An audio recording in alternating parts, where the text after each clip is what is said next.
So I've got here is not just another laptop. This is the newest 15-inch Microsoft Surface laptop with the Snapdragon X Elite processor. And today I want to test it and compare its performance to my old 16-inch MacBook M1 Pro laptop. And these come in two sizes, 13.8 or 15-inch screen. And as I said, this one is the larger one, 15-inch, which means it has 12-core Qualcomm Snapdragon X Elite processor, because that's the only one available for this larger version of laptop. The smaller one, 13.8-inch, it can come with two options. It can either have 10 or 12-core CPU, but this one, 15-inch, will always have 12-core CPU. But that's just CPU. What else have we got here? This 15-inch display I mentioned, it's actually touchscreen, and it's 120 Hz, what they call Pixel Sense display. We also have 16 GB of DDR5 RAM, which is low-powered RAM, LPDDR5. Then we've got 512 GB SSD drive, and it's Gen 4 removable solid-state drive. Then we have Wi-Fi 7, we've got Bluetooth 5.4, and this laptop weighs around 1.6 kilograms, which is around 3.7 pounds. It has Qualcomm Adreno GPU, which we will test today, and it has up to 22 hours battery life, and we will test that as well. And what it will fight against today? It will fight against my old MacBook, which is I think close to 3 years old now. It's 16-inch MacBook Pro with M1 Pro CPU. It has 32 GB of RAM, so twice as much as Microsoft Surface laptop, but it has the same size of SSD drive. It's 512 GB. And as I said, it's 16-inch, so it's slightly larger than our Microsoft Surface. You can see direct size comparison, and I would say the back of Microsoft Surface is nearly as thick as MacBook Pro, whereas front of Microsoft Surface is nearly as thin as MacBook Air. It has two USB 4 Type-C ports, but I can't find anywhere information or confirmation if they are 40 GB ports. I will try to test it today, but I'm not sure if I will get answer, because my fastest external drive I can test with is Crucial X8 2TB portable SSD, but I'm not sure if it can utilize full 40 GB connection. But let's see. But maybe let's start with Geekbench. And I tested both laptops with power supply connected and disconnected, because for example in my Asus ROG laptop that can make a huge difference actually. So there are 4 tests. In first test I ran Geekbench CPU test with power supplies disconnected, and we've got 2340 for Microsoft for single core and 2419 for Apple, also for single core. For multi-core, it's 13,131 for Microsoft and 12,670 for Apple, which makes sense because Apple has 2 less cores. So Apple beats Microsoft Surface a little bit in single core performance, but is slightly slower for multi-core.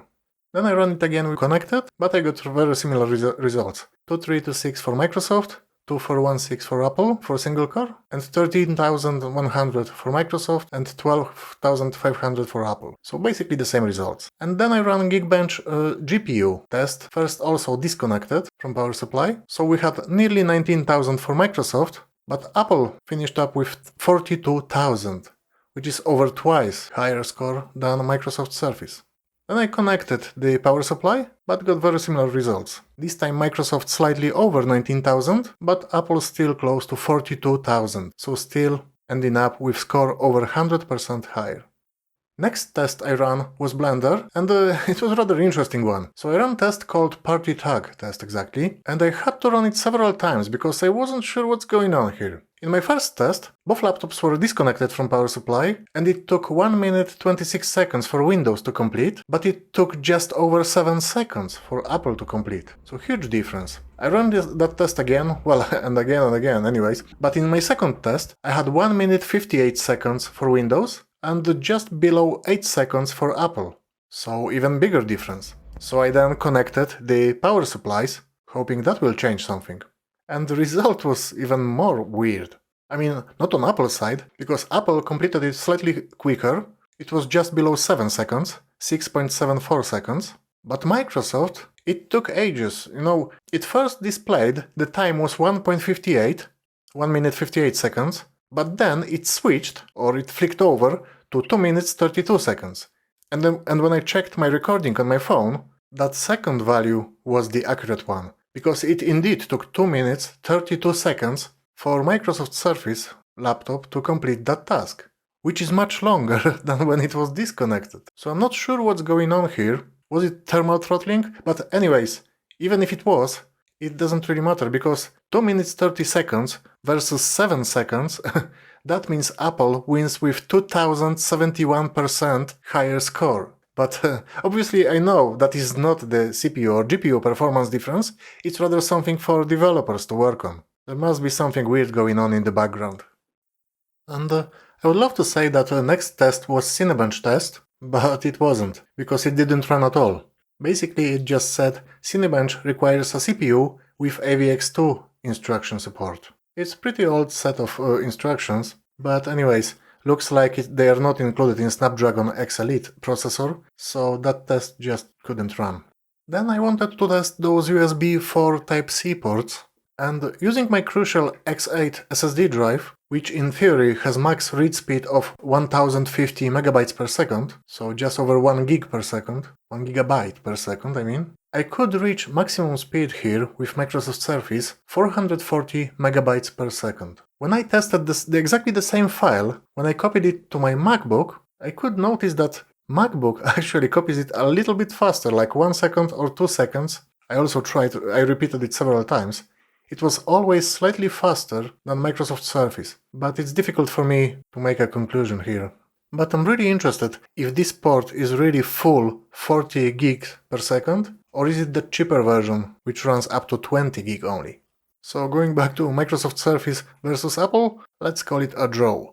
Next I ran Atto Disk Benchmark. I just wanted to see how fast the SSDs are.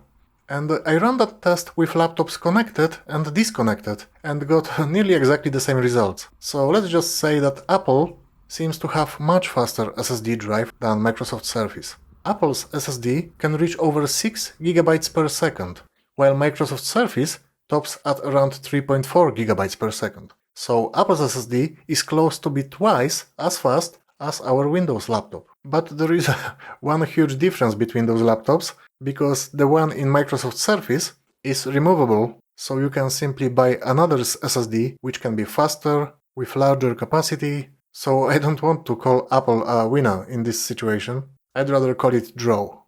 And last but not least, test how long can they run on batteries. Please bear in mind that my MacBook is over 2 years old, so its battery is far from being new, and the MacBook also has slightly larger display. But anyways, let's see what happens. I first tried to set them both with the same brightness, which is not easy as they seem to have different white balance. But anyways, I tried to set them with that brightness level exactly as if I would do for my day-to-day usage. So not too bright, not too dim, just exactly as I would use it, simply. And I hope I had it right. Then I started a free code camp video on YouTube, and I left both laptops running that YouTube video. You can see also a little stopwatch.